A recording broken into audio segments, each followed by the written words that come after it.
you've got a lot of international and national NGOs that are providing a lot specifically to the refugees, and they're of course in need. But with inflation, with the increase in the food prices, it would be likely that there will be a backlash, as we've seen in many other countries, regardless of if they are from the same ethnic group. I think this is going to become more and more difficult, particularly because of the rest of the global issues right now, as we're talking about inflation and that's hitting everyone in the wallet.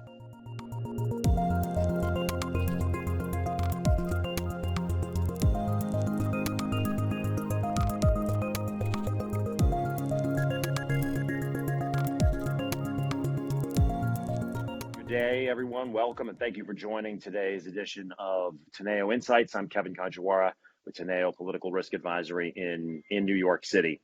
Tomorrow marks the 4-month anniversary of the start of the war in Ukraine. On February 24th, Vladimir Putin launched his invasion.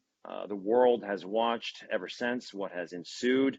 But beyond the geopolitics, the military strategy, the logistics issues, beyond the international sanctions regimes and international hand-wringing, is something that is a constant across all wars, and that is human suffering. Indeed, in the end, as the British philosopher and social critic Bertrand Russell put it, wars in the end don't tell us who was right, they just tell us who's left.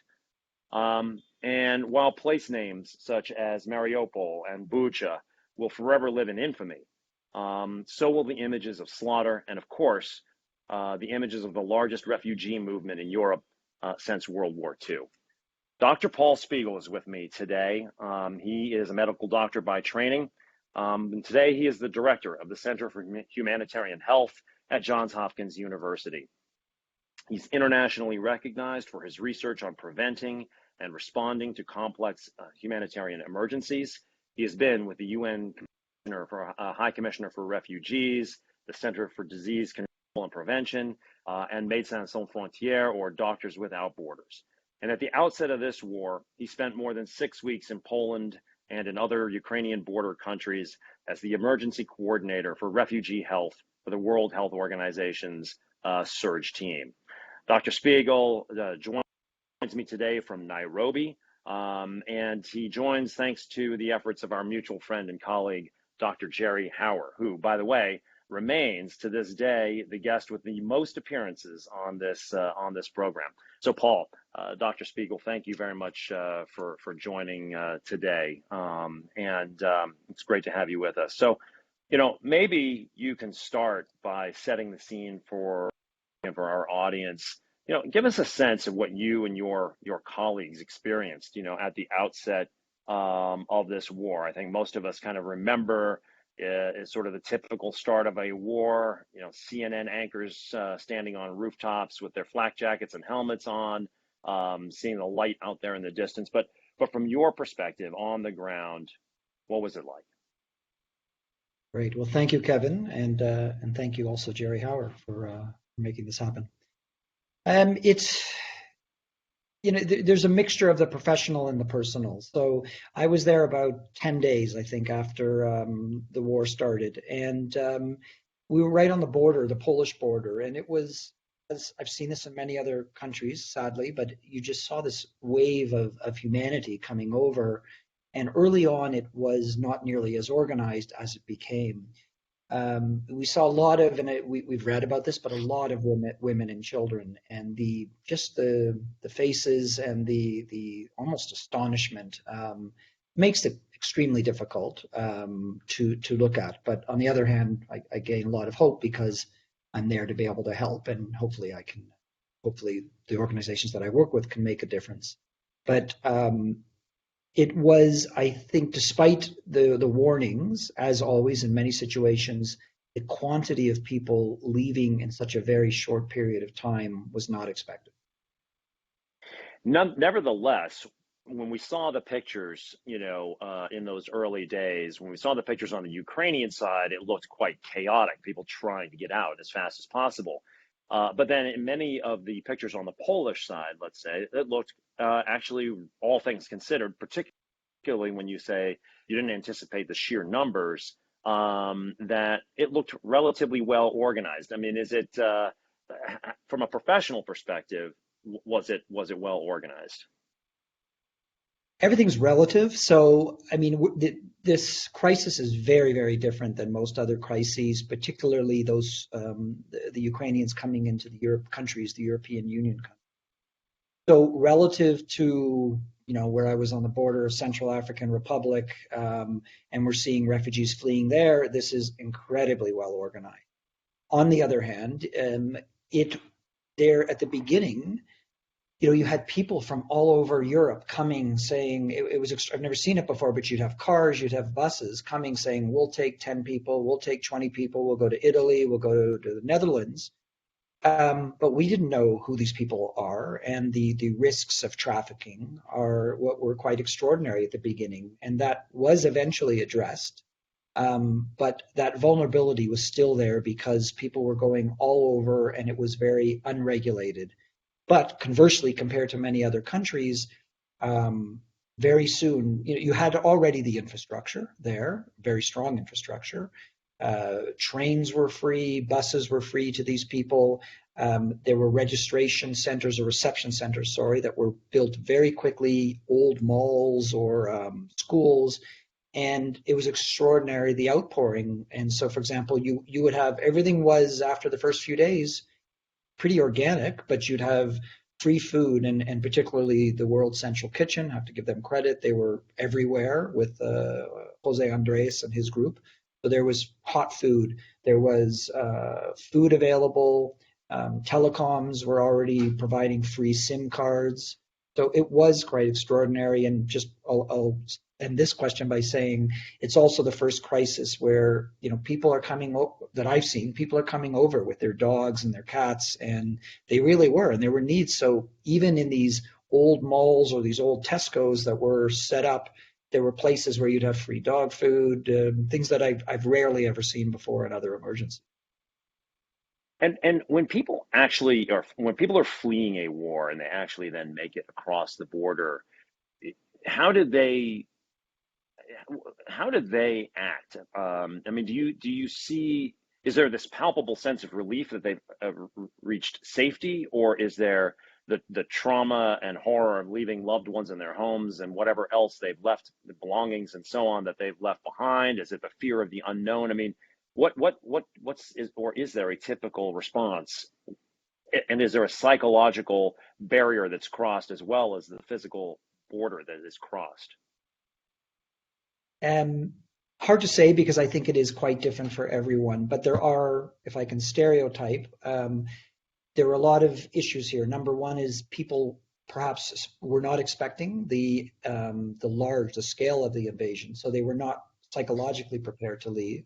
Number two, the men are staying there, and they were not allowed to leave, those between 18 and 60.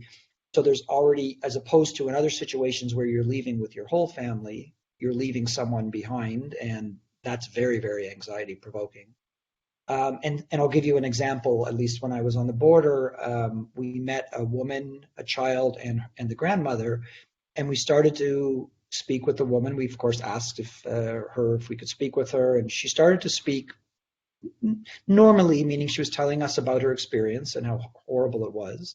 And then we asked a simple question because we were there to understand healthcare and what her information was. So we said, do you know that, have you been told yet that you do have access to healthcare here like any national? And she just shut down her face, and it was almost blank. And it was an innocuous question, but somehow that question just maybe was too much for her. And then, she kind of whispered, well, no one told us this. But I think it was more, it's hard to even interpret why that happened. And that probably is not unique to her, which is why mental health support, psychosocial support is one of the most important issues here, but also one of the most challenging issues to provide, particularly because of language and cultural issues, since they're moving everywhere in Europe. So I want to step back for just a moment because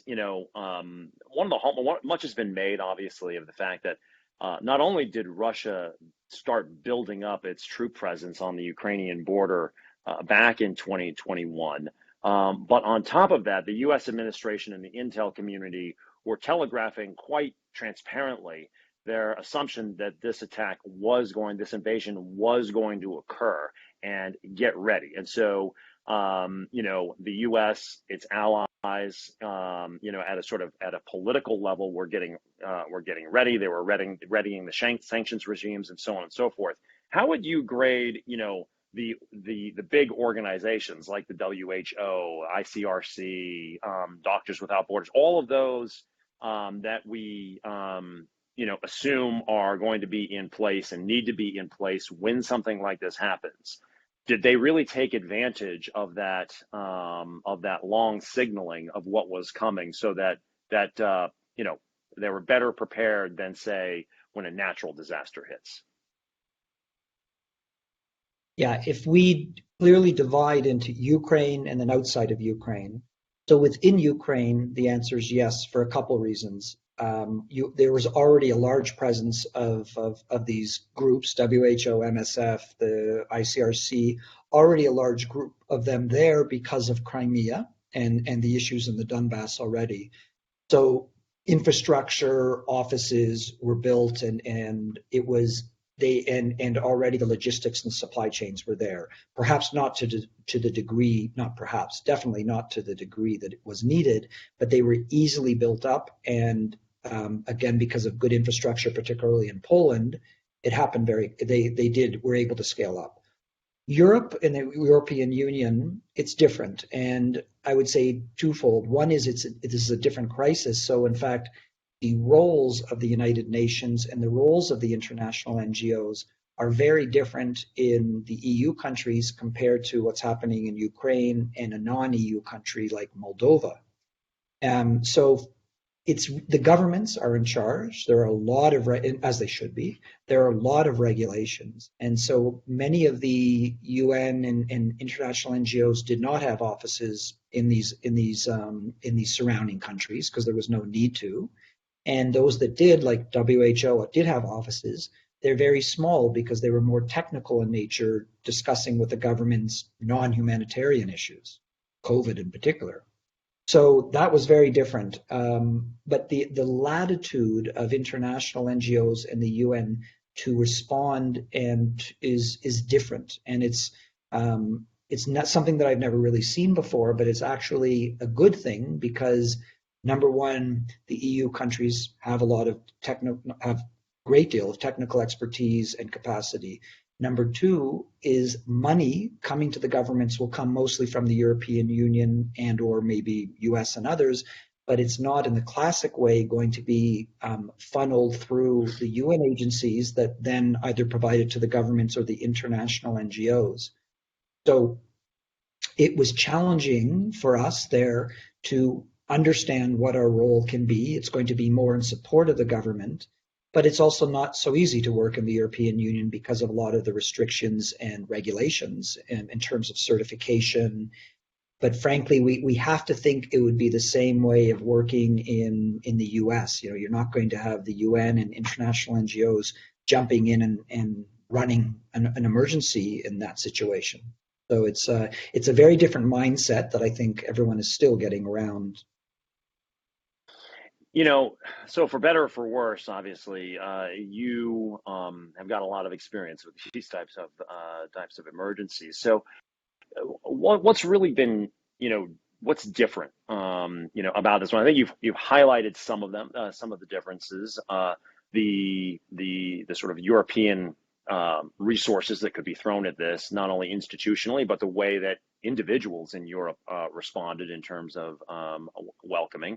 And I'd be interested to know how you would contrast that with, say, the 2015, refugee crisis into Europe, which had which ended up in a fairly ugly manner. But also, this is the first mass movement of humanity like this that we've seen, also under COVID conditions, and how that played in. So, talk about the differences that you've seen here versus others that you've experienced. Yeah, thank you. It's For the refugee component in the EU countries, it's very, if not completely different than what we're used to. Maybe first, though, you mentioned something that I want to emphasize is I'll start with that.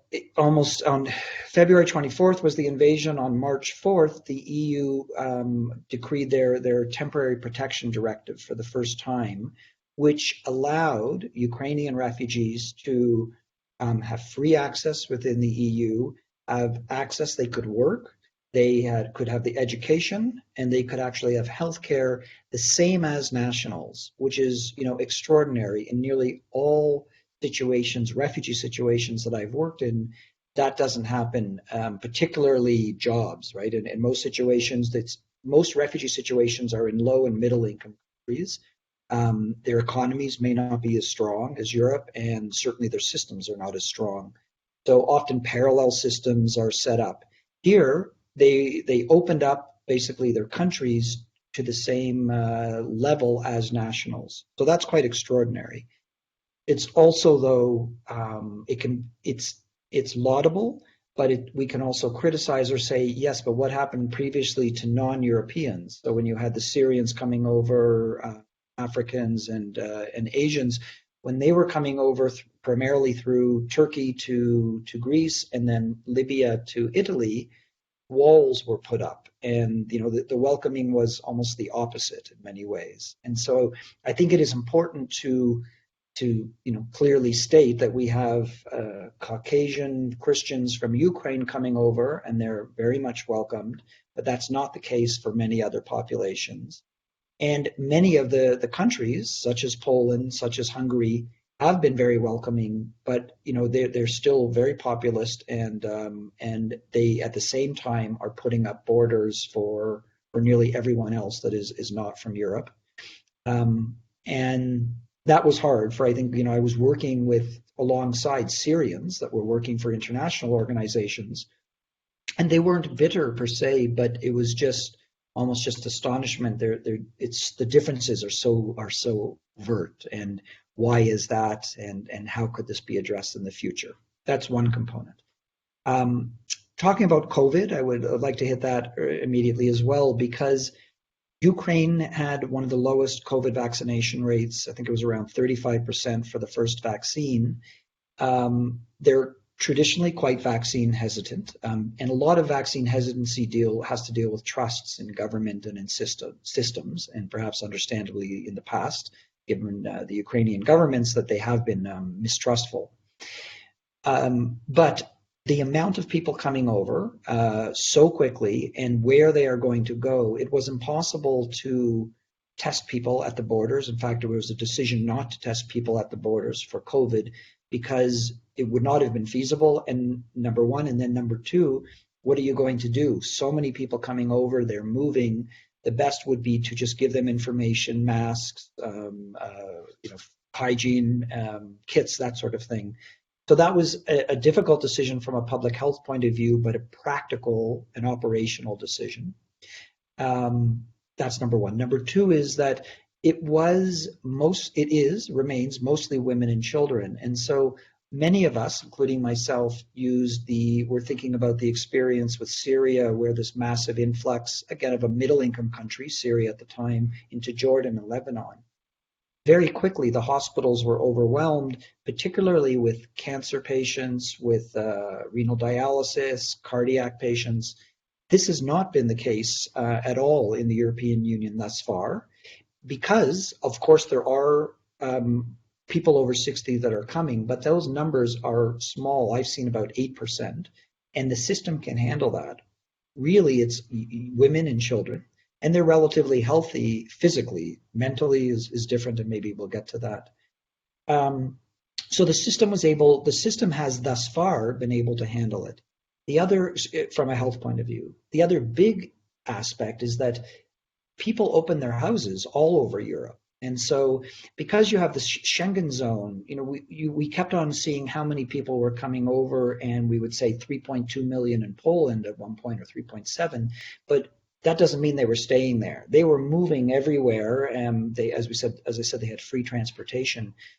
So data has and remains difficult because people would cross over. We were able to document that, or the governments documented that, but where they went was complicated. Many did not sign up at the beginning for the temporary protection directive to register in a country because the benefits weren't necessarily there for them immediately, and they were ambivalent because they were all and still remain to hope to go back. But the latest figures I looked before coming on to the show was that there are now, I think, nearly 8 million Ukrainians that have crossed the border. Another, I believe it's 2.7 that have returned, but that can be temporary return, but have gone back. And about out of those 8 million, give or take, 3.7 have actually registered for temporary protection. So at least now we know where they are. But for example, we know the largest number are in Poland, followed by Germany, and then followed by the Czech Republic, Czechia. I'll stop there, but there's a lot more to discuss.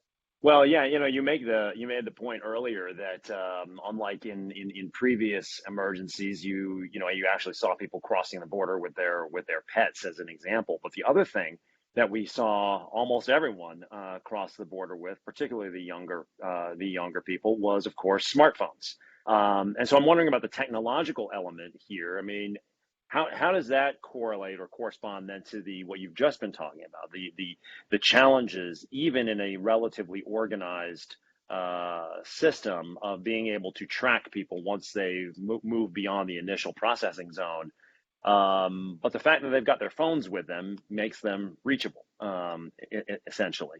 Talking about the technology element here. Sure.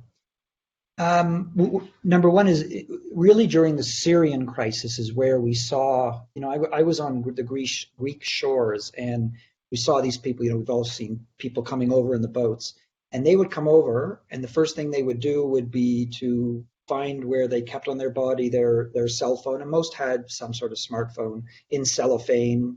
They would take it off, and because they were just over from Turkey, very close, they would be calling, and they would already be using their cell phones to firstly tell their loved ones back home where they were, but speaking with others, and then particularly WhatsApp was and still is used. And then they would work with each other to understand where the best way to get to Europe and through Europe from Greece. So the start of that cell phone in terms of humanitarian emergencies, I would say, was really the Syrian crisis, where UNHCR and others, one of the first things they needed to do was put charging stations wherever they were.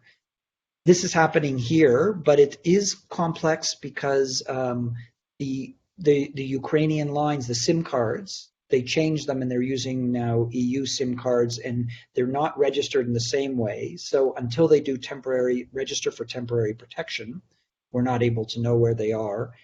Facebook, I think you and I discussed this briefly, but there have been some interesting data we received from, which was Facebook, good data, Meta and Facebook, where they were able to track the Ukrainians to know where they were for those that are working on Facebook. And that was helpful because even if we didn't have the exact numbers, we could learn which cities and municipalities had the largest numbers, so we could concentrate there.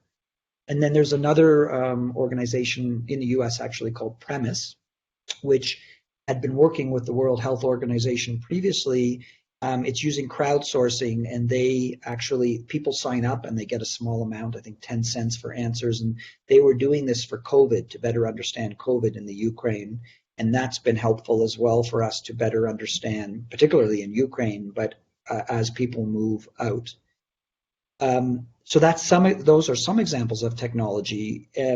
Also, very quickly, 1-800 numbers were established, information on health, on host families, and QR codes were everywhere. So while for some there was printed information, QR codes were being used constantly throughout.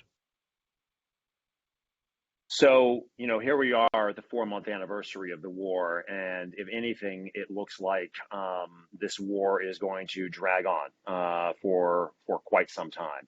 And, it may be almost July now, but, when you start thinking about months, you're thinking about winter ultimately setting in, and, all of the hardship that will that will bring. And the reports that we're getting about casualties in both militaries on a daily basis is ultimately an unsustainable type of number. These are World War II type numbers of 200 plus soldiers per day being lost. But as you made the point that the vast bulk of the refugees coming across the border were women and children, because martial law was imposed. Men of fighting age in particular had to stay behind.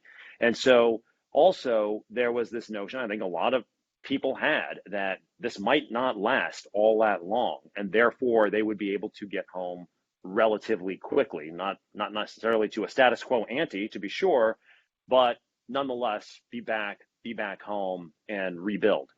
That may not be the case. And so I wonder here also what you think about this kind of generally welcoming perspective from not just European governments and fiscal authorities, but the European people as well. As this drags on, will that welcome remain as welcoming, number one? And number two, you talk about the benefits and opportunities that are afforded to refugees. Nonetheless, I mean, for perhaps a younger, highly educated, perhaps English or German or whatever speaking part of that population, they might be able to find work and transfer those skills. But for a lot of people coming from Ukraine who maybe only speak Ukrainian or Russian, it's going to be very challenging over the longer haul to transfer whatever work they were doing in Ukraine into a European context, into an EU context. So talk about what you're thinking now about the long haul, where. Yeah. I would say a couple of things. Number one is that I think it's universal that most refugees want to go back when it's peaceful or safe to be able to go back, because besides economic opportunities that may be available elsewhere, we all know there's something about the land where you've come from, your culture. Here, I think it's even more so because because of the martial law, and therefore the men who are fighting are there, and therefore it would be extremely unlikely that many of the Ukrainians would want to stay in different parts of Europe without those men. So I think the pull to go back is very, very strong, and certainly that was what we heard. The other aspect is that people did not expect this war to go on so long, or at least when the generosity all over Europe to host families, and that's another unique aspect, right? I mean, you don't have refugee camps, you don't have massive congregate settings, you have people hosting refugees, mostly women and children. Some are in dormitories, some are in hotels. But no one expected them to, I don't think the hosts expected them to stay with them for months, 6 months. And already, I think there's sort of, okay, they've been with us, we now need to figure out what to do. And those that are in hostels or that are in hotels, it's prime season now. And for tourist season, the governments have been very good. The European governments, the EU, have been actually paying people to host. They've been paying hotels, but certainly for the hotels, not at the rates that you would get during tourist season. So there is a big concern. I think all of us have a concern of shelter as number one. What's going to happen if millions of people continue to stay outside of Ukraine as refugees? Where will they be hosted? It's unlikely host families are going to continue in the same level. So what are the options and what can happen? People are talking about building areas, refurbishing certain areas, but that may be tens of thousands of people. We're talking millions.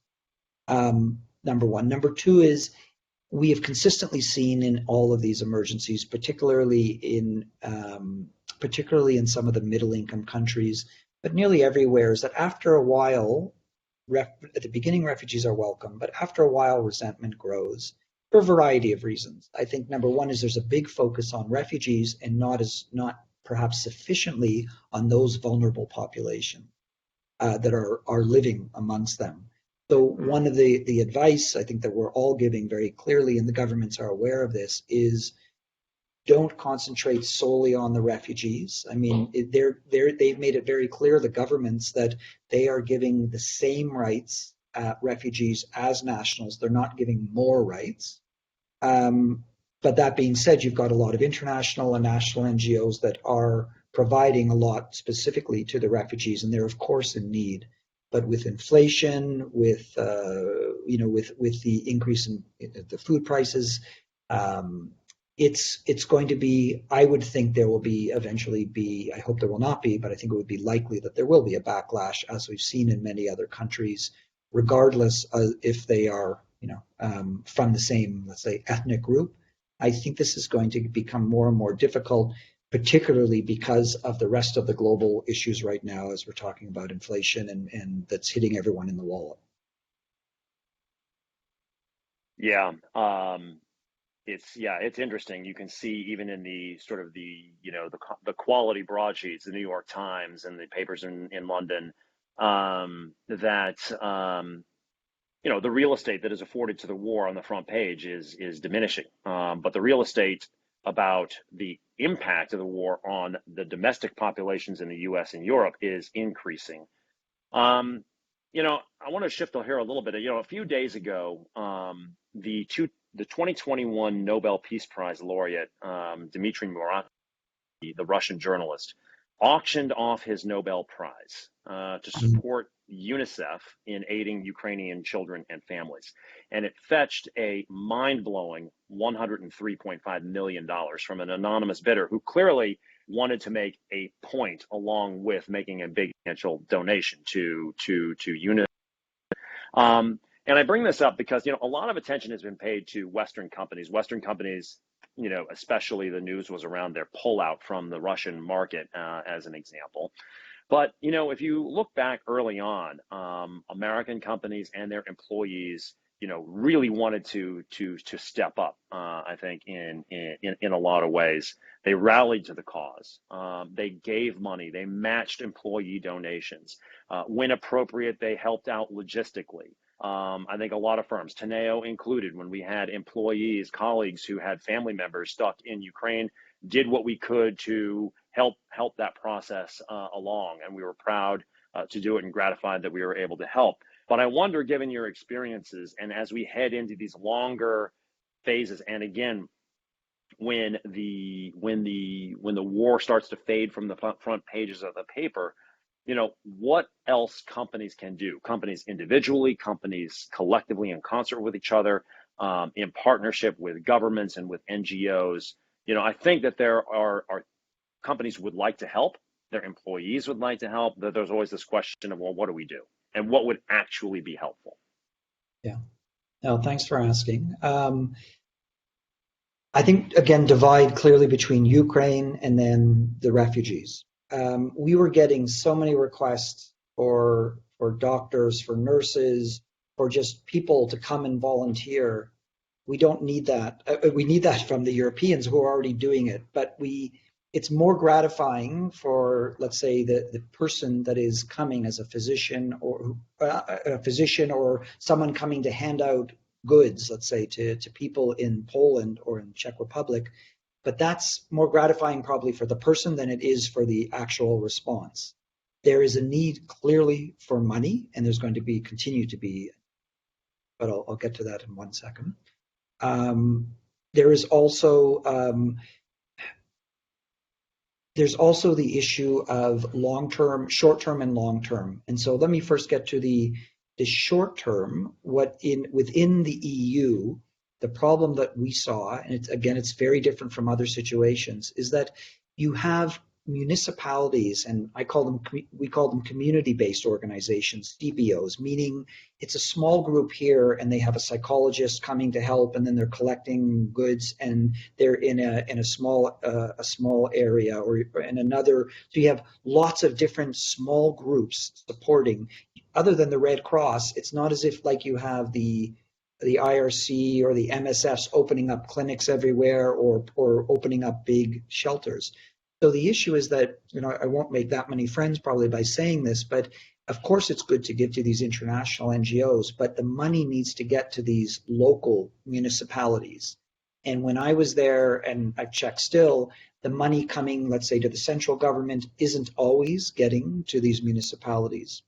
So one way would be that we need to figure out is a way to get money to these local small mom and pop sort of shops. They need to be verified and they need to get to the municipalities. We don't have a very good way of doing that right now. It's more individual. So I don't know what, so one way almost immediately would be to say, for those organizations that are, are working, government, businesses and others that are working in these countries, particularly in the big ones, Warsaw, Krakow, Prague, others, are there ways that we could figure out to funnel money to them? Because that's where the need is. Already, besides mental health and burnout amongst the refugees, mental health and burnout of these volunteers, it already was there. I mean, you have local doctors, you have psychologists that are just volunteering their time, and they are not used to seeing this sort of misery and extreme amongst the people that they're dealing with, and they can't continue to volunteer, so they need to get paid. That's in the short term for the refugees.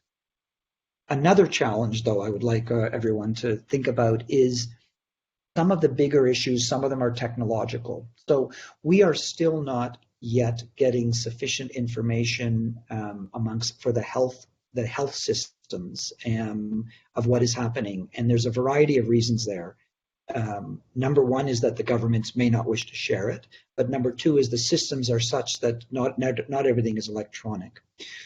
One of the areas that we need to really work in and try to crack is health information passports or health travel passports, whatever you wish to call it, so that we have people with TB, with HIV, on cancer drugs. They come, they flee all over the world, and we don't know the protocol that they're getting. We don't know the stage. We don't know the results. We know it can be done through blockchain. We have big issues in terms of protection and data security. But the efficiency of having such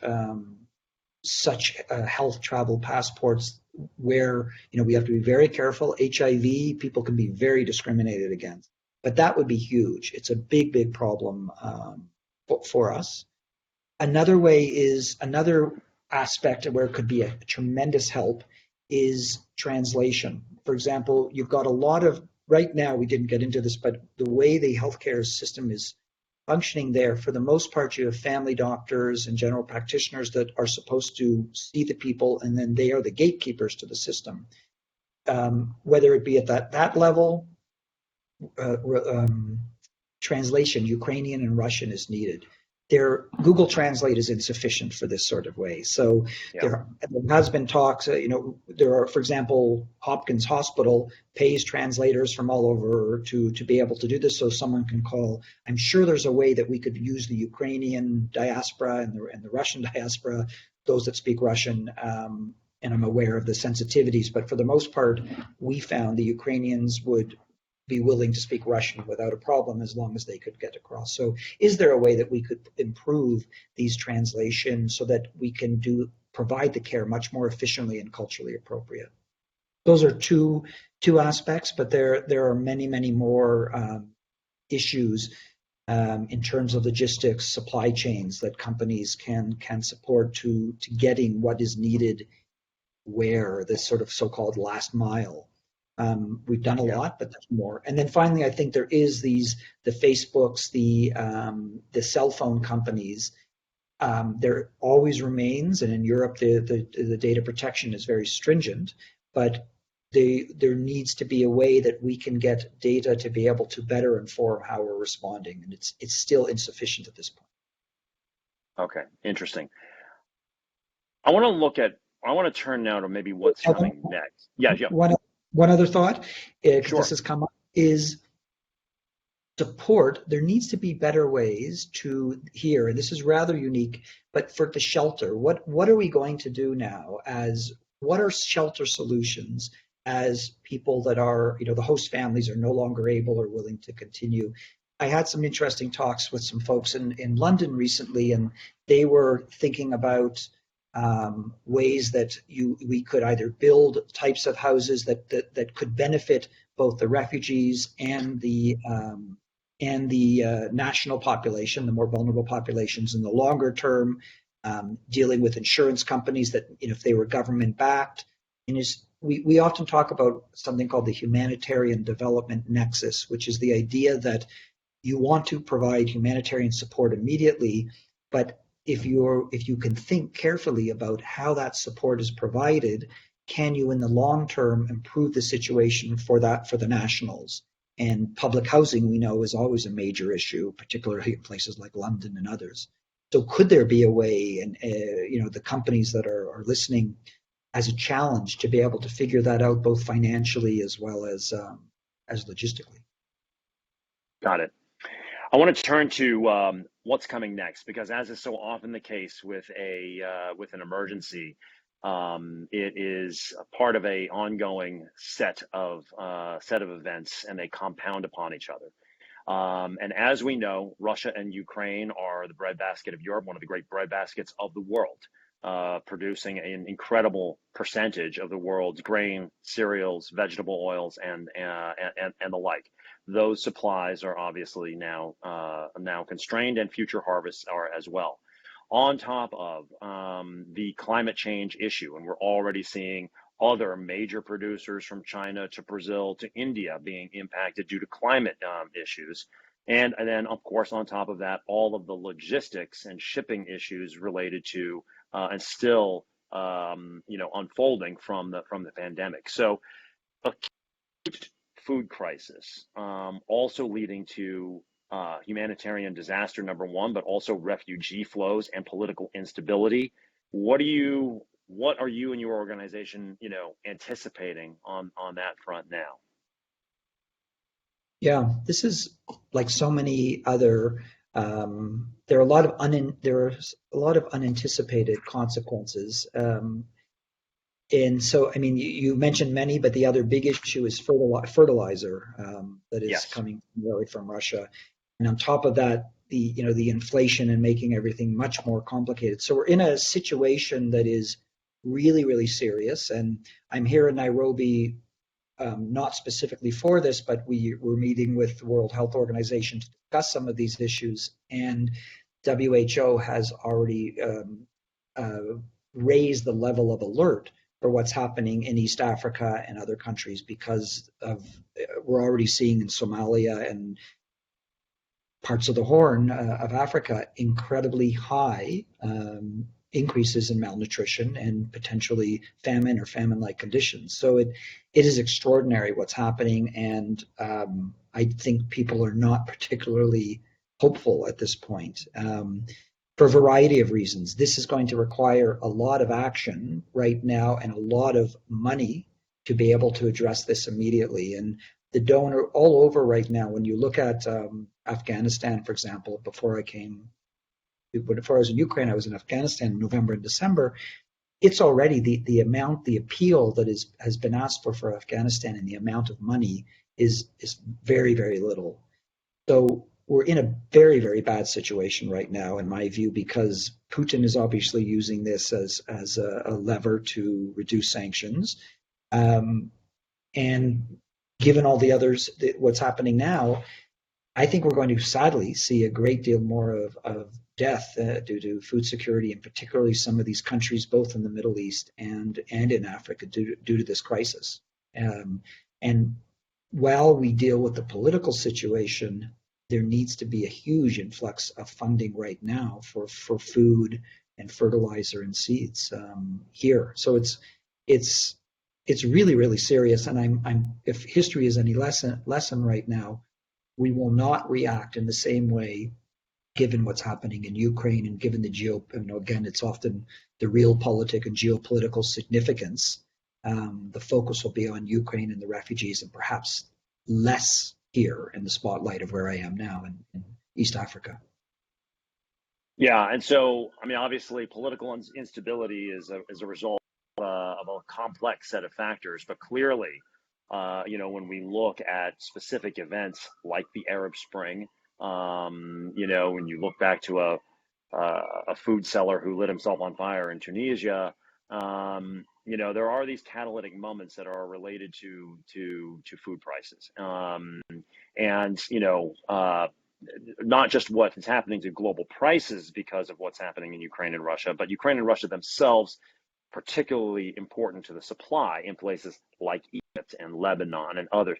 So I'm wondering, where are you most worried? As you see this kind of playing out, and you look where the stresses are, and you look at where the institutional and political strength is, and where the societies are most vulnerable.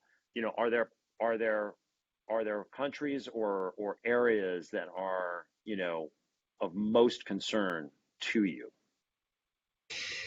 I mean, as a public health doctor, I try to look. Certainly for us, it's really more the data and where the most food insecurity, and then ultimately the acute malnutrition and mortality rates. So there, it's going to be clearly right now. It's here in Somalia. There's some big issues in Mozambique, because there's also, sorry, we didn't mention also in many of these areas, this is all happening on top of a drought, serious drought. So it's just, there are too many factors right now occurring at the right time to make this, I hate the word perfect storm, to make this an extreme event. So particularly worried here and in Somalia. Lebanon had already been going through a crisis, as we know, and it's the instability, and there's a great deal of instability in Lebanon pre this, and then this is going to exacerbate. From a political point of view, though, there's sometimes some things are unpredictable, but when you look already what's been happening, unrelated to maybe the food crisis in Ukraine, but what's happening in Sri Lanka now. And what's occurring just because of the responses of people to increase in food prices and the pressure from many of these governments to reduce subsidies on petrol. I think this is going to be it's going to be a situation that's quite hard to predict, as was the Arab Spring. So I don't have a brilliant prognostication other than that we're extremely worried, and we're trying to look at least where the most death will occur. So, you're in Africa at the moment. So I want to ask you about, obviously a lot of the things you're talking about, there are variables which are unpredictable. But one thing where we have some clarity of direction is on demographics. And, the world, for the most part, globally, birth levels are slightly below replacement if you X out Sub-Saharan Africa. Sub-Saharan Africa is at 80 to 90% above replacement. So, as we look at the political instability of the region, which probably is going to get worse as the great powers vie for green metals and new and things of that nature, the ravages of climate change and environmental degradation, the growth of these mega cities in places like Nigeria and the like. What is the community? What is the profession, really girding for in Africa over the course of the rest of this century? Yeah. As an example, I'm here working specifically on a maternal mortality project in conflict settings. So we have colleagues from Nigeria, Somalia, DRC, and I'm having a blank, but it'll come to me. Oh, and South Sudan. So we're dealing specifically, and everyone is very pessimistic. I think one thing that you're getting at that is going to continue to be a major problem everywhere, but will be exacerbated now, will be migration. And there are insufficient policies in terms of how migration should work globally. In Africa, one of the biggest, within Africa itself, South Africa has been one of the biggest magnets for migration, but there's been significant increase in xenophobia and the same populism that has occurred in much of the West is occurring elsewhere. So I think we're going to see, and combined with climate change over the next little bit, we're going to see a lot of unpredictable migration with countries and policies that are ineffectual, let's say. And I'm concerned that the West, or the wealthier countries, not just the West, but South Africa and others, may put up more walls because of the amount of migration that is occurring. From my own human rights refugee, I'm also very concerned that asylum law will continue to be degraded, meaning that there's people moving for economic migration, but then there are also people moving for fear of their lives and security and safety. That will, like what happened with COVID, already that started to be degraded. So it's very concerning. And then so within Africa and within the Middle East, but I also, from a geopolitical point of view, Turkey is becoming, hugely important, and we're already seeing what's happening with Finland and Sweden in joining NATO. European Union paid them $6 billion a while back so that they would, keep refugees there and not allow them to come over, and that's quite blunt, but that is the case. So Turkey is going to be in a very strong geopolitical, geostrategic situation because they can turn on and off the tap as they wish, and I think we'll see the same in Libya. You talk about sort of irrespective of policies and sort of bureaucratic walls being put up and money and so on and so forth, but there is this human imperative. There's this human imperative to protect your family from, famine or war or whatever, and so people will go on the move.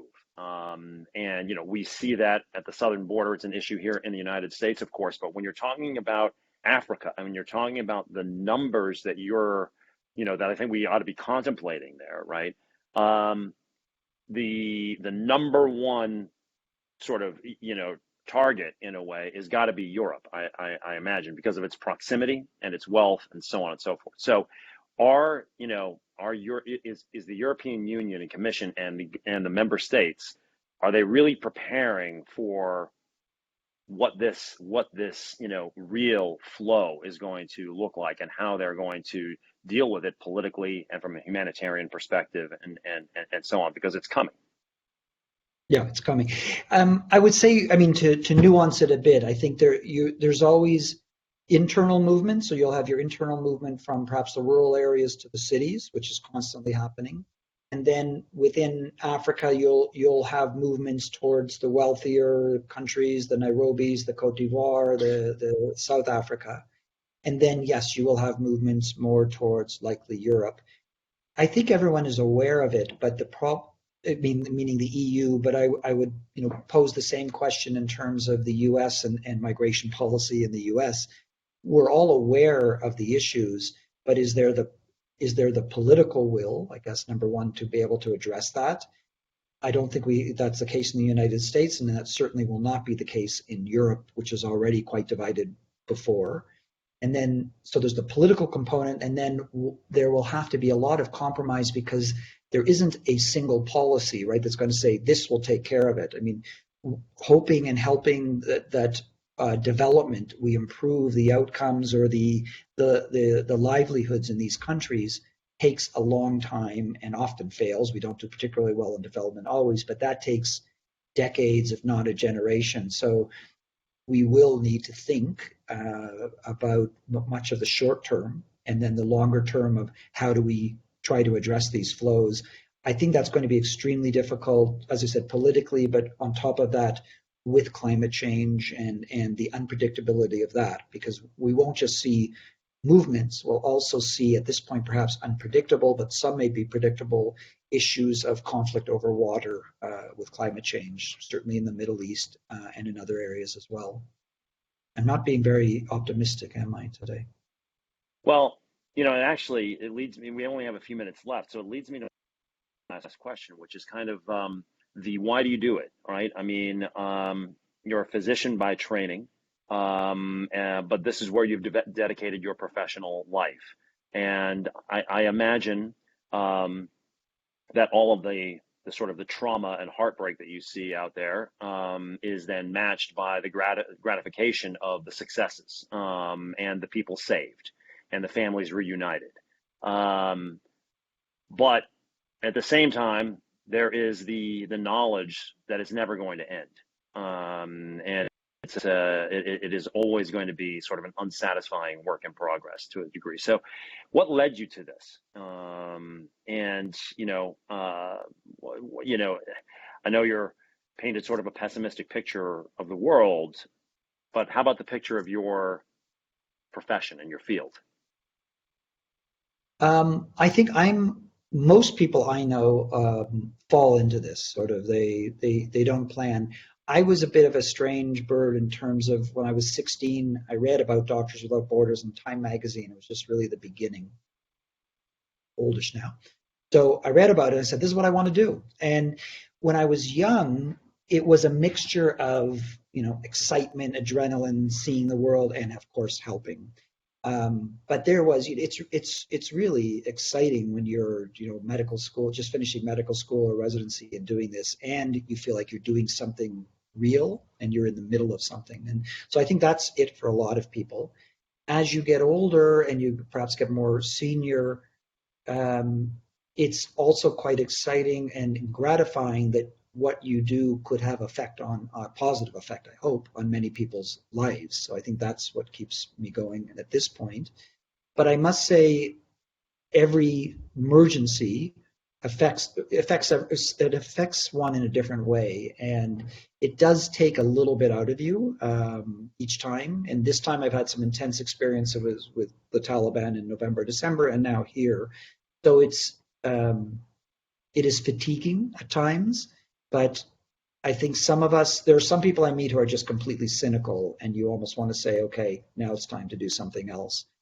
For others, I don't think that's the case. Yeah, for at least for me, that's not the case. It's still, I find it exciting, and because I've done so many now, I also like to use my past experience and learn from this current experience. I mean, what I saw in the European Union, in what we've learned, for example, is that in the future, we hope that more and more governments are more competent and capacitated to be able to address refugee issues, so that we need to learn from what happened in the European Union, that where where that competence exists, we need to rethink a bit about how the international system should respond, because in many ways it still is not ready. It's going to mean less power. It's going to be a little bit less hands-on, likely less money. And that's something, for example, that I'm quite interested in exploring further. How will the international system adapt to improved capacities in the long term? So there's still a lot we all have to do, and I look forward to continuing doing it. Well, I think I speak on behalf of our audience by saying we appreciate very much that you and your colleagues are out there on the front line. And I want to a lot also for pointing out that there is still more that corporate America can be doing if it wants to, on not only the Ukraine and Ukrainian diaspora front, but on all of these ongoing crises and emergencies and those yet to come. So, Dr. Paul Spiegel, thank you so much for joining us today. I wish you safe travels back from Kenya, and we hope to speak to you soon. And I want to thank everybody else for joining today. All the best for the weekend ahead. Until next time, I'm Kevin Kajiwara in New York.